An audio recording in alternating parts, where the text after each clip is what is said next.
Alzheimer se siekte is nie die plaag wat die oorsaak is van Alzheimer se siekte nie, plaag in die brein, maar 'n hoë koolhidraat dieet, hoë koolhidraat en 'n hoë saadolie dieet wat inflammasie in die brein veroorsaak.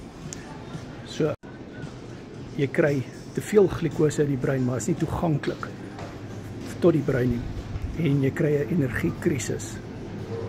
Alzheimer is 'n brein-energiekrisis.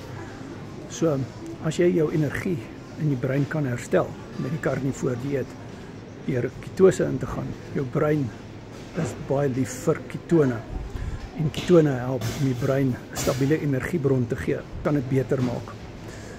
En as jy vroegtydig reg begin eet, dan kan dit wel keer dat jy dit nie kry nie, want 'n hoë koolhidraat dieet, 'n hoë glikose dieet, 'n hoë saadolie dieet is wat hierdie probleem veroorsaak. Dis 'n energiekrisis.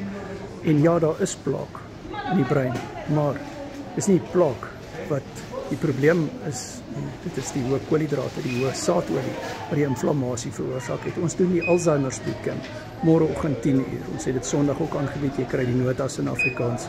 WhatsApp my Carnivore Keto Work Coaching. My nommer is in die bio.